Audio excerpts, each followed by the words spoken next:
Assalamualaikum warahmatullahi wabarakatuh. Kami dari kelompok 3 akan menyampaikan materi tentang komunikasi bisnis dan komunikasi bisnis lintas budaya. Sebelum itu, izinkan saya memperkenalkan anggota kelompok 3.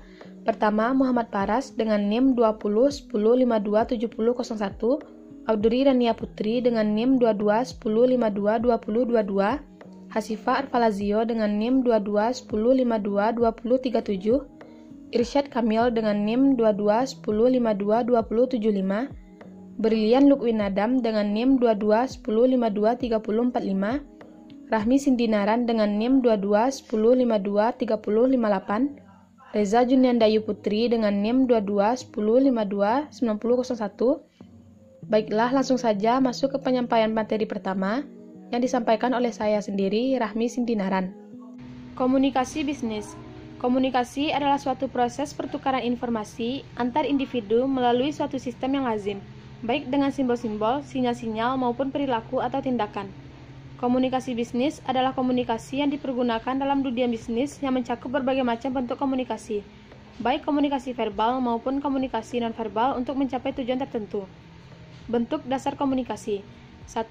Komunikasi verbal. Menyampaikan pesan-pesan bisnis kepada pihak lain baik secara tertulis maupun lisan. 2. Komunikasi nonverbal. Menggunakan gerak-gerakan tubuh.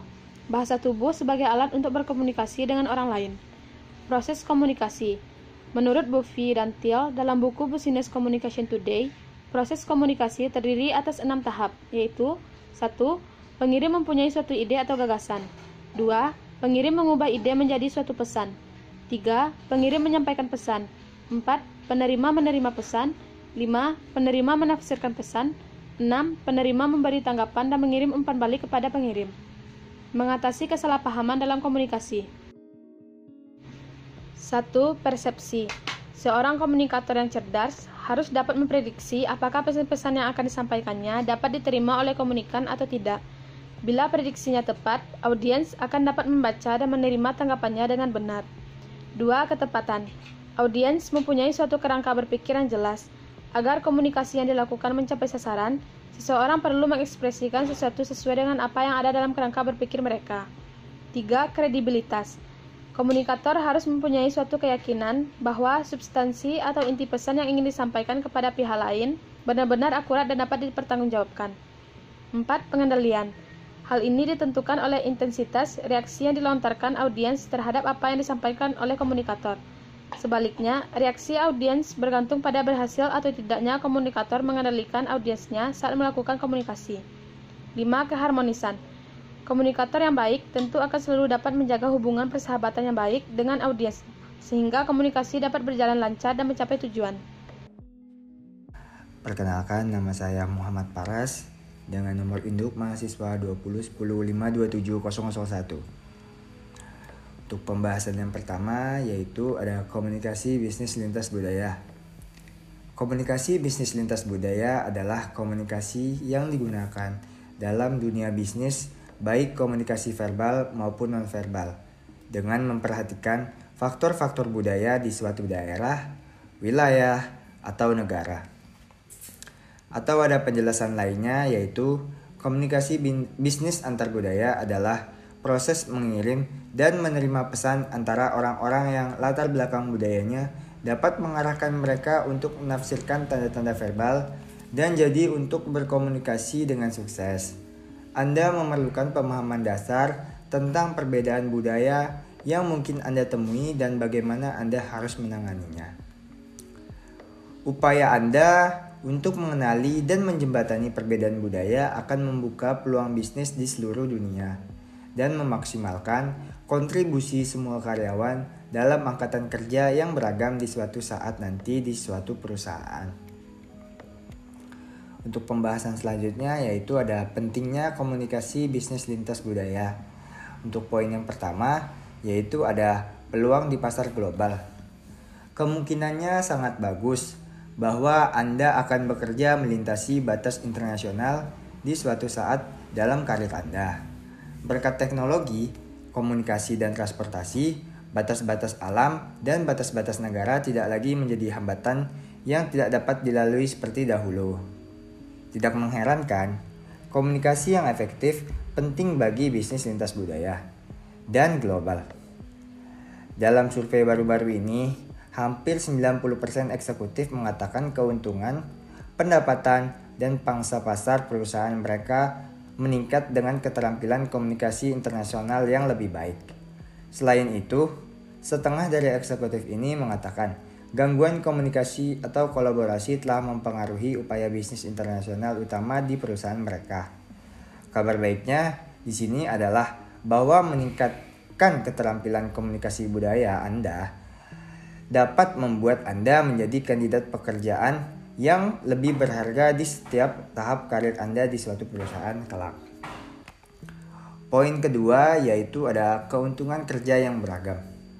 Jika Anda nantinya tidak pernah mengunjungi negara lain atau bertransaksi bisnis dalam skala global, pasti kedepannya Anda akan berinteraksi dengan rekan kerja dari berbagai budaya dan dengan berbagai karakteristik dan pengalaman hidup. Banyak perusahaan inovatif mengubah cara mereka mendekati keragaman dari melihatnya sebagai persyarat hukum, menjadi melihatnya sebagai peluang strategis untuk terhubung dengan pelanggan dan memanfaatkan kumpulan bakat seluas mungkin.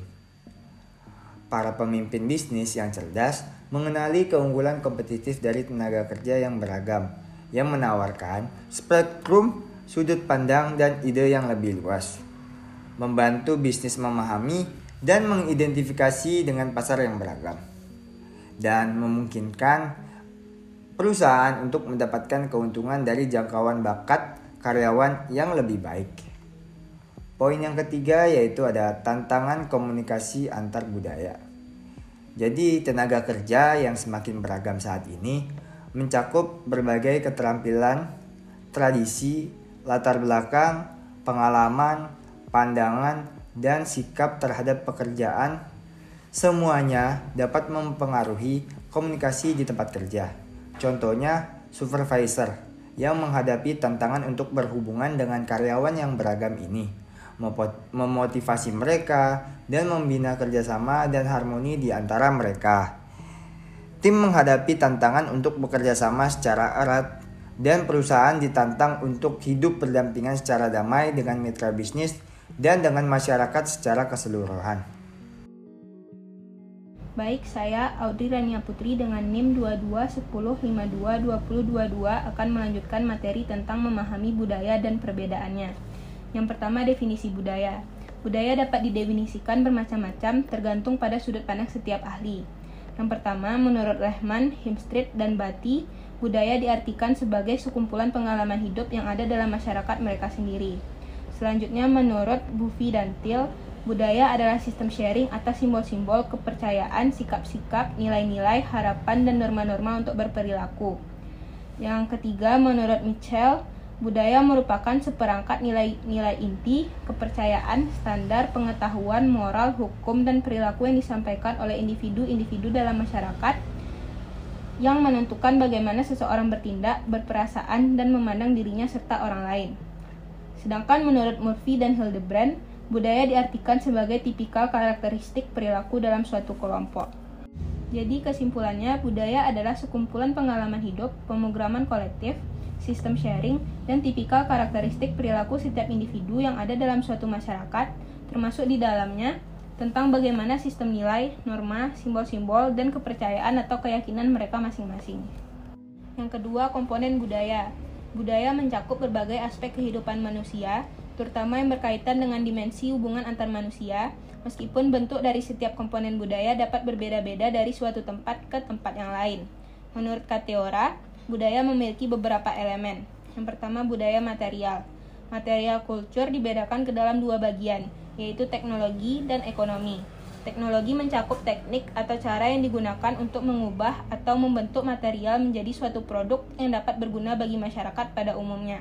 Sedangkan ekonomi dalam hal ini dimaksudkan sebagai suatu cara orang menggunakan segala kemampuannya untuk menghasilkan sesuatu yang bermanfaat bagi dirinya maupun orang lain. Yang kedua, organisasi sosial. Organisasi sosial adalah suatu lembaga yang berkaitan dengan cara bagaimana seseorang berhubungan dengan orang lain, mengorganisasikan kegiatan mereka untuk dapat hidup secara harmonis dengan yang lain, dan mengajar perilaku yang dapat diterima oleh generasi berikutnya. Yang ketiga, sistem kepercayaan atau keyakinan. Sistem kepercayaan yang dianut oleh suatu masyarakat akan berpengaruh terhadap sistem nilai yang ada di masyarakat tersebut. Keyakinan yang dianut oleh suatu masyarakat juga akan mempengaruhi kebiasaan-kebiasaan mereka, bagaimana mereka memandang hidup dan kehidupan ini, jenis produk yang mereka konsumsi, dan cara bagaimana mereka membeli suatu produk. Yang kelima, estetika. Estetika berkaitan dengan seni, dongeng, hikayat, musik, drama, dan tari-tarian. Yang terakhir yaitu bahasa atau language. Bahasa adalah suatu cara yang digunakan seseorang dalam mengungkapkan sesuatu melalui simbol-simbol tertentu kepada orang lain. Bahasa juga merupakan salah satu komponen budaya yang paling sulit dipahami. Meskipun demikian, bahasa sangatlah penting untuk dipelajari dan dipahami dengan benar, sehingga melalui bahasa orang dapat memperoleh empati dan simpati dari orang lain. Saya Brilian Lukwinadam dari jurusan manajemen dengan NIM 2210523045. Baiklah, saya akan membaca materi tingkatan budaya. Menurut Murphy dan Hildebrand, dalam dunia praktik terdapat 3 tingkatan budaya, yaitu formal, informal, dan teknis. 1. Formal. Budaya pada tingkatan formal merupakan sebuah tradisi atau kebiasaan yang dilakukan oleh suatu masyarakat yang turun-temurun dari satu generasi ke generasi berikutnya, dan hal itu bersifat formal atau resmi. 2. Informal. Budaya lebih banyak diteruskan oleh suatu masyarakat dari generasi ke generasi berikutnya melalui apa yang didengar, dilihat, dan dilakukan. 3. Teknis. Pada tingkatan ini, bukti-bukti dan aturan-aturan merupakan suatu hal yang sangat penting. Perkenalkan, nama saya Irsyad Kamil dengan NIM 22105222075. Baiklah, saya akan menyampaikan materi yaitu mengenal perbedaan budaya. Dalam kehidupan sehari-hari, orang akan selalu berhubungan dengan orang lain yang memiliki latar belakang budaya dan bahasa yang berbeda. Nah, contohnya saja seperti di kelas ini, mungkin ada yang dari Medan, Pekanbaru, dan bahkan ada juga yang dari Papua. Nah, perbedaan budaya juga dapat dilihat dari nilai sosial, peran dan status, kebiasaan pengambilan keputusan, dan lain-lainnya. Nah, dalam mengenal perbedaan budaya terdapat juga beberapa bagian, yaitu yang pertama, nilai-nilai sosial. Mungkin secara umum orang-orang Amerika berpandangan bahwa uang akan dapat mengatasi berbagai permasalahan dalam hidupnya. Kekayaan yang diperoleh dari usahanya sendiri merupakan sinyal superioritas dan mayoritas juga. Mereka juga benci terhadap kemiskinan dan menghargai kerja keras. Mungkin di Indonesia, khususnya orang-orang yang tinggal di daerah pedesaan, masih memiliki nilai-nilai kebersamaan dan nilai kegotong royongan yang tinggi. Yang kedua, peran dan status. Budaya menuntun peran yang akan dimainkan seseorang, termasuk siapa yang berkomunikasi dan apa yang mereka komunikasikan. Mungkin seperti negara-negara maju yaitu Amerika Serikat dan Eropa, peran wanita di dunia bisnis sudah cukup kuat. Mungkin di Indonesia masih terjadi kesenjangan gender gitu ya. Oleh karena itu tidaklah mengherankan kalau seorang wanita di negara-negara maju tersebut menduduki posisi penting, bahkan menjadi presiden. Yang ketiga, pengambilan keputusan.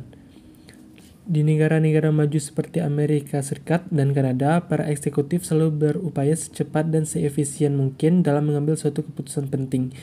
Umumnya, para manajer puncak berkaitan dengan suatu keputusan pokok, sedangkan hal-hal yang lebih rinci diserahkan kepada manajer yang lebih bawah. Yang keempat, konsep waktu. Mungkin sebagian besar penduduk negara maju sudah menyadari bahwa waktu tersebut sangatlah berharga. Contohnya saja seperti Jepang yang kayak contohnya kereta api ya datangnya itu tepat waktu. Nah, sedangkan di Indonesia mungkin delay terlambat gitu ke beberapa menit. Oleh karena waktu yang sangat terbatas dalam berkomunikasi, mereka cenderung langsung menuju pada pokok persoalan juga. Yang kelima, konsep jarak komunikasi. Sebagai masalah waktu, menjaga jarak komunikasi juga berbeda untuk budaya yang berbeda. Ketika melakukan pembicaraan bisnis, para eksekutif Amerika Serikat dan Kanada menjaga jarak sekitar 5 feet dari lawan bicara. Sementara itu, para eksekutif dari negara Timur Tengah mempunyai kecenderungan untuk melakukan pembicaraan bisnis dengan jarak komunikasi yang relatif dekat. Yang keenam, konteks budaya. Salah satu dari berbagai macam cara orang menyampaikan pesannya kepada orang lain sangat ditentukan dengan konteks budaya. Di dalam konteks budaya seperti Korea Utara atau Taiwan, orang kurang tergantung pada komunikasi verbal, tetapi lebih banyak menggunakan komunikasi nonverbal. Dalam melakukan percakapan, mereka cenderung menyampaikan pesan-pesan secara tidak langsung, yang menggunakan juga simbol-simbol seperti Amerika Serikat dan Jerman. Yang ketujuh yaitu bahasa tubuh. Perbedaan bahasa tubuh seringkali menjadi sumber kesalahpahaman. Nah, seringkali orang perlu mewaspadai antara kata yang diucapkan dengan gerakan-gerakan yang dilakukan oleh tubuhnya. Sebagai contoh, sinyal tidak, orang Amerika Serikat dan Kanada menyatakan dengan menggerakkan kepala ke kanan dan ke kiri. Orang Bulgaria dengan menganggukkan kepala ke atas dan ke bawah, sedangkan orang Indonesia dengan menggelengkan kepala ke kanan dan ke kiri. Bentuk bahasa tubuh lainnya adalah kontak mata. Mata adalah salah satu bagian tubuh yang sangat ekspresif. Orang-orang Mediterania menggunakan mata untuk berbagai tujuan antara lain membelalakan matanya atau menyatakan kemarahan, mata berkedip yaitu menyatakan persengkokolan, bulu mata bergetar untuk memperkuat rayuan. Yang kedelapan yaitu perilaku sosial. Apa yang dianggap sopan di satu negara bisa jadi dianggap kurang sopan di negara lain. Nah, aspek tersebut juga berpengaruh dari berbagai negara. Sebagai contoh, di negara Arab, memberikan suatu hadiah kepada istri orang lain dianggap tidak sopan, namun tidak mengapa jika hadiah tersebut diberikan untuk anak-anaknya. Sedangkan di Jerman, memberikan bunga mawar merah kepada wanita dianggap sebagai suatu undangan yang romantis. Yang kesembilan, yaitu perilaku etis. Perilaku etis dan tidak etis antar negara pun juga bisa berbeda. Di beberapa negara, perusahaan diharapkan membayar sejumlah uang secara resmi untuk persetujuan kontrak pemerintah. Orang-orang Jerman dan Anglo-Sakson memandang suatu keputusan sebagai perjanjian lisan yang akan segera dirumuskan menjadi dokumen tertulis yang legal. Nah, yang terakhir yaitu perbedaan budaya perusahaan. Budaya organisasi adalah cara perusahaan dalam melaksanakan sesuatu. Dengan kata lain, budaya organisasi mempengaruhi cara orang bereaksi dengan orang lain. Ia juga dapat melihat bagaimana pekerjaan melakukan tugasnya, bagaimana mereka menafsirkan dan bereaksi satu sama lainnya, dan bagaimana mereka memandang perubahan. Saat ini, banyak perusahaan di Amerika Serikat mencoba membuat aliansi strategis dengan perusahaan asing, dan sebagian mengalami kegagalan. Salah satu alasan kegagalannya adalah pertentangan budaya antara satu perusahaan dengan perusahaan lainnya. Baiklah, perkenalkan saya Hasifo Arvalazio dengan NIM 22105-22037.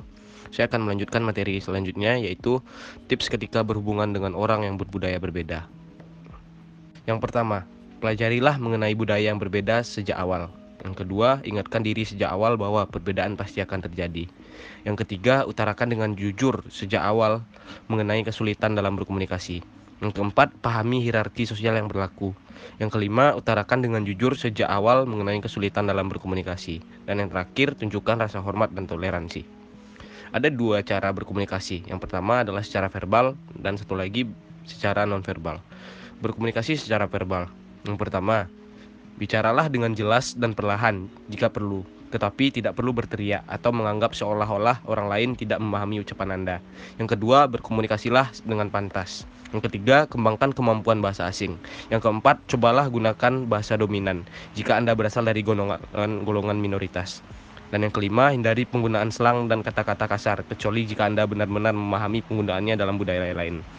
Selanjutnya, berkomunikasi secara nonverbal. Yang pertama, gunakan gestur yang terbuka dan umum dilakukan oleh orang-orang dari berbagai budaya. Yang kedua, tunjukkan postur formal di awal pertemuan. Yang ketiga, pahami peraturan terkait sentuhan fisik. Yang keempat, ketahui cara untuk menunjukkan atau menghindari kontak mata. Yang kelima, siapkan diri sejak awal untuk melihat ekspresi wajah yang berbeda. Yang keenam, hargai ruang atau jarak pribadi yang diperlukan setiap orang dalam situasi tertentu.